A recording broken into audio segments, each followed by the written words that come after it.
야, 이거 거품 아니야?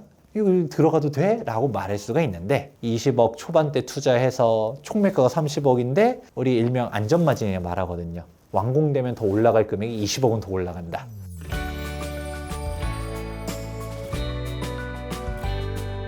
안녕하십니까, 부지런TV의 비타씨입니다. 제가 오늘 되게 귀한 손님을 모셨는데요. 재개발 재건축에 대해서 소개를 해주실 투미부동산 컨설팅의 김재경 소장님을 모셨습니다. 네, 안녕하세요. 부동산 주치 김재경 소장입니다. 제가 아는 한에서 최대한 쉽고 재밌게 풀어보도록 하겠습니다. 네, 그게 포인트예요. 쉽고 재밌게 재개발 재건축을 좀 풀어주시면 감사하겠습니다.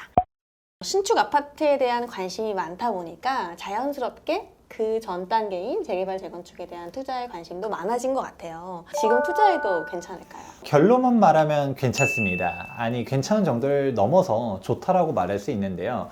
근데 이 질문에 대해서는 사실 이렇게 답변이 먼저 필요할 것 같긴 해요.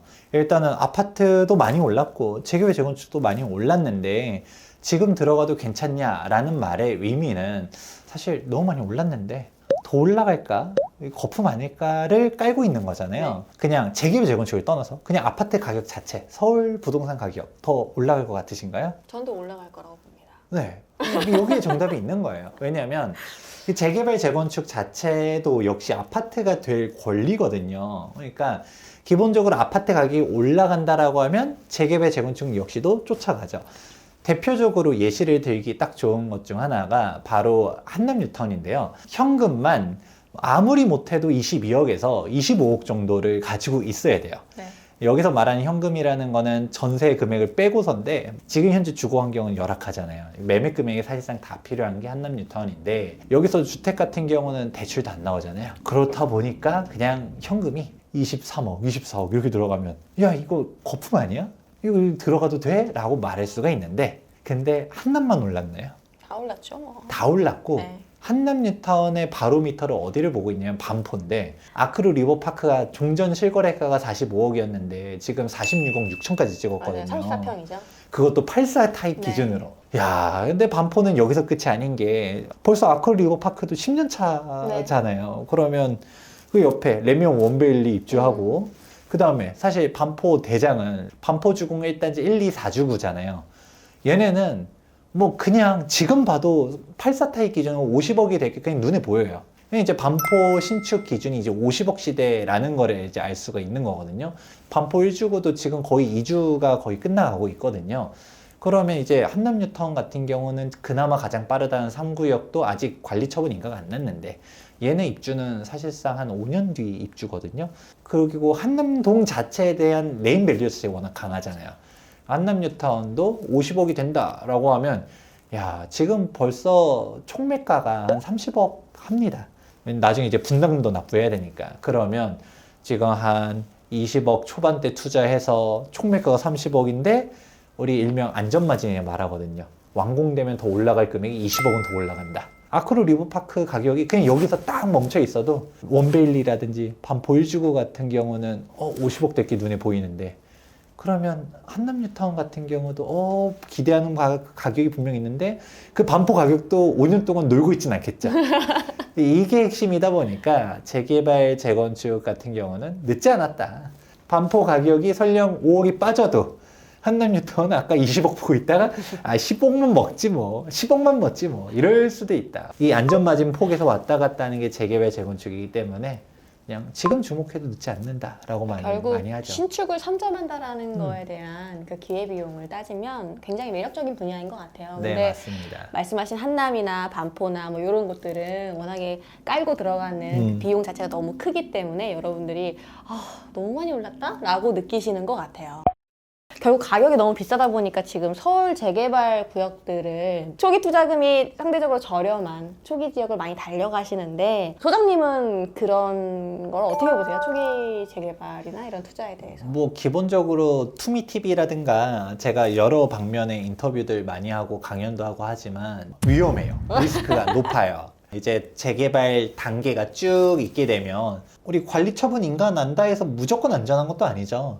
착공하기 전까지는 사실 몰라요. 이주 철거 단계에서 몇 년이 더 걸릴지 알 수 없는 게 재개발 재건축이에요. 그럼 제일 명확한 거는 이주 철거가 끝나고 착공한 다음에는 이제 분양권행 똑같죠. 사람들이 분양권을 좋아하는 게 뭐예요?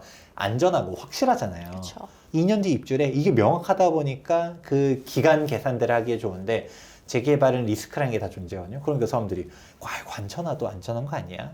착공해야 명확한 거야 라고 말하는 사람들이 있고, 사업시행 인가도 나야 안전해 라고 말하는 사람들이 있고, 전창구로 조합설립 인가 이후로는 투자하라는 이야기를 많이 합니다. 이제 조합설립 인가를 강조하는 사람들이 있고, 이런 식으로 보다 보면 사람들이 이 장기가 더 많이 진행됐으면 진행될수록 안전한 그럼요. 거잖아요. 네. 근데 비싸죠. 우리가 시간에 대한 이익, 그리고 리스크에 대한 해지에 대한 거를 비용으로서 납부하는 거거든요. 초기 하다가 막 극단적으로 용산에 빌라들 보면 막 3억으로 갭 투자 막 이런 식으로 얘기들 많이 하거든요. 그런 데들은 현실성이 있을까? 라는 부분들 조금 따져볼 필요성이 있는데요. 가도 넘어가지 말라는 게 일단은 조합설립 인가. 왜냐면 조합설립 인가라는 게 어마어마해요. 재개발 같은 경우는 이제 토지 등 소유자 과반수, 그리고 전체 소유자들의 3분의 2, 즉 75% 동의율을 달성해야지 되는데, 재건축도 마찬가지긴 하지만 그날도 재건축은 주민들의 공감대 형성이 좀 더 빨라요. 근데 재개발 같은 경우는 뭐 할머니, 할아버지 많고 뭐 우리 재개발 많고. 뭐 합시다라고 하면 그게 뭔지도 뭔데요? 모르고 이게 뭐 조합설립 인가가 나도 완공까지 빨라야 8년에서 10년이에요. 아니 내 나이가 지금 8인데 뭔 뭘 부귀영화를 누리자고. 그렇게 나이가 있으신 분들이 그렇게 솔직히 말하면 재개발 지역으로 지정될 정도면 주거한 게 얼마나 낙후돼 있어요. 그렇죠. 열악하죠. 그렇게 열악한 곳에 살고 있다라는 거는 솔직하게 말하면 금액이 조금 부족하신 분들이 있겠죠. 그런데 막 분담금을 막 3억씩 내야 돼. 근데 그 돈이 어딨어? 3억 있으면 이 집에 안 살고 있었지. 라는 얘기로 또 귀결되다 보니까 동의율이 정말 잘 안 모여요. 그런 부분들도 있다 보니까 이런 시간적인 리스크, 우리가 초기 가는 거 다 좋아요. 근데 조합설립 인가라는 게 정말 중요하다라는 걸 조금 인지했으면 좋겠고요. 근데 요즘은 약간 바람이 바뀌긴 했어요. 정말 조합설립 인가 전에는 가지 말아라. 그래도 간다라면 정비구역 지정이다 라고 말은 했었었는데, 왜냐면 정비구역 지정이라는 거를 우리 전 서울시장님이 박원순 서울시장님이셨잖아요. 재개발 재건축을 좋아했나요? 싫어했나요?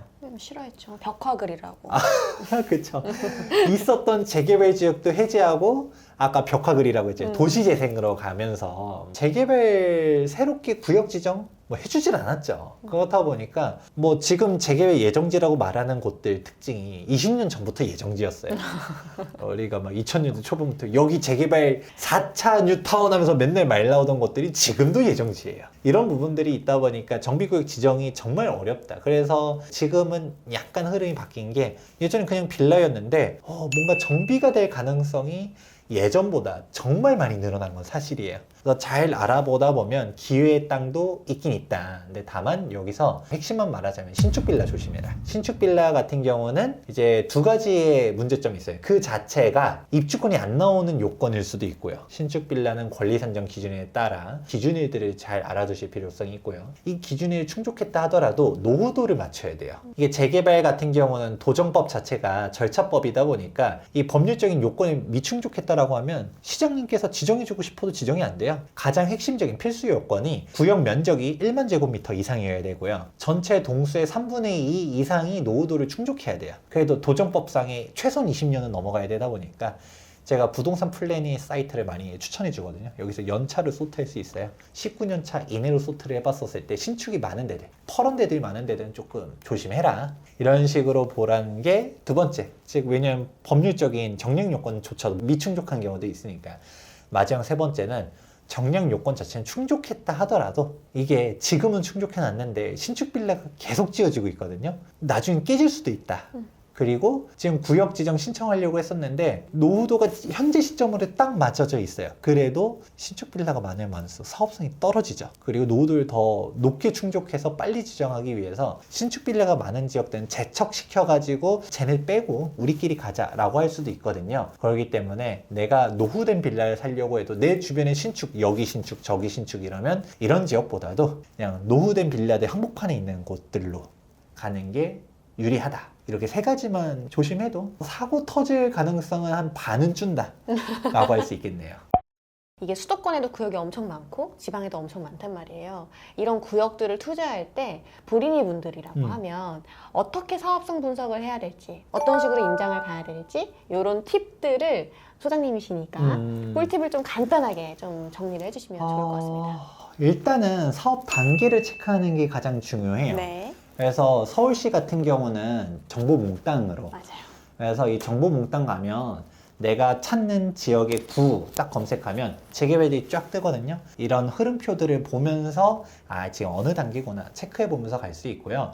근데 나머지 지자체 같은 경우는 서울시처럼 뭔가 그렇게 깔끔하게 모아놓은 거는 없긴 해요. 제일 쉬운 거는 내가 어떤 특정 지역, 예를 들어 A 재개발 구역이 관심이 있다. 전화하는 거예요, 지자체. 여기 어디 어디 구역에 관심이 있는데 여기 지금 어느 단계인지 알고 싶다. 어디 가서 찾아볼 수 있냐. 보통은 이제 주거정비과라든가 뭐 이런 식으로 가가지고 전화하면 알려주니까 그렇게 일단은 단계를 체크하는 게 1번. 왜냐면 재개발 지역이에요 라고 했는데 정비구역 지정도 안 돼 있어. 그냥 예정지 혹은 일명 업계 용어로는 업자들이 화가라고도 부르거든요. 그림을 뭐 그려야 돼요? 그림을 그려요. 여기 지도가 있는데 한번 지정해볼까? 자 이렇게 오려서 이렇게가 노도가 될 것 같아요. 가칭 뭐 부산 A-1구역 맞아요. 해가지고 이런 경우들이 많은데 이런 거를 일반인들이 체크하기는 좀 어려우니까 이제 관공서에 연락을 해봐라 라는 게 일단 1번. 그리고 뭔가 임장을 얘기 많이 하는데 저는 이제 초보자들 같은 경우는 특히 재개발을 투자한다. 저는 오히려 임장을 가면 안 돼요. 이런 말 하면 이게 뭔 소리 할 수 있어요. 스터디가 잘 돼 있는 사람들은 상관없어요. 임장을 가도 상관없는데 오히려 재개발, 재건축을 처음 투자하는데 그냥 막상 임장을 가면 안 사요. 못 사는 거 아닙니까? 못 사는 거에 가깝죠. 아까 한남뉴턴 뭐 23억 들어간다는 얘기 했잖아요. 왜 23억이나 되지? 근데 한남동 자체를 막상 가보면 진짜 이제 유엔빌리, 나인원, 한남, 재벌가 회장님들 단독주택 이런 데들은 그냥 하지만 막상 한남뉴턴 한복판으로 가면 야 뭐 이딴 동네가 다 있어. 저 가보고 깜짝 놀랐어요. 쓰러져가는 건물들. 맞아요. 이게 20몇 억? 막 지붕에 천막 있는데 막 이게 막 무허간데 막 18억. 그 말씀이신 것 같아요. 미래에 대한 그림을 못 그리는데 이론이 바탕이 안 되어 있으면 절대 못 산다. 아무리 추천하고 아무리 싸다고 해도 의심을 못 하는 것 같아요. 그래서 오히려 재개발 지역 같은 경우는 지도를 많이 보라고 해요. 왜냐면 현재 딱 한남뉴타운 가버리면 띵해요. 내가 이런 거를 살려고. 이렇게 그냥 그 쓰러져가는 저걸 25억 하면 그냥 저런 거 했다 이제 문제 생기는 거 아닌가 싶기도 하고 막 이런 생각밖에 안 되는데 지도로 보면 한강 바로 건너편에 반포가 있고 그리고 한남동에 이제 나인원, 유엔빌리지, 한남덜 이런 게 보이고 이제 이쪽에 용산민족공원 또 들어서 있고 이런 게 보이는 건데 또 한남동 자체에 가보면 경사가 장난 아니죠. 대표 또 옥수동 보면 진짜 산동네 달동네 대명사였지만 지금 옥수 13구역, 옥수 파크힐스, 옥수 12구역, 레미안, 옥수 리버젠 가격대 20억대 그냥 쫙 돌파하면서 날아가고 있잖아요. 근데 이거를 갖다가 예전에 산동네 달동네를 봤었으면 어땠을까요? 못 샀겠죠. 그쵸. 그리고 이 경사, 이 경사 못 사라고 하지만 결국은 요즘 신축 아파트는 지하 주차장 다 연결시켜버리고 다 평탄화 작업들을 해요. 그렇게 하기 때문에 오히려 임장이 독이 되는 경우들이 많아요. 재개발 지역 같은 경우는 현장 가지 말라라고 많이 얘기합니다. 그렇게 해서 지도로 보는 훈련. 제가 현장을 가라고 하는 건 딱 하나밖에 없어요. 무허가 건축물. 우리가 무허가 건축물 같은 경우는 입주권 요건들이 정말 복잡해요. 일단 구조를 기준으로 81년도 전에 존재해야 돼요. 이게 항측 사진이든 무허가 건축물 확인원이 있든 그리고 주거용으로 써야 되고요. 상가로 쓰는 무허가는 입주권이 안 나옵니다. 그리고 제일 중요한 거는 현황이 변경되면 안 돼요.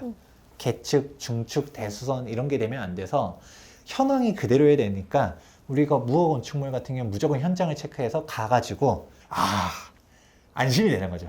이게 무허가 맞네. 무허가인데 뭔가 좀 깨끗해. 이런 의심해야 된다. 그쵸. 이런 경우는 무조건 현장을 체크하라고 하는데 그 외로는 집 안 봐도 돼요. 뭐 우리가 거기 살 거 아니잖아요.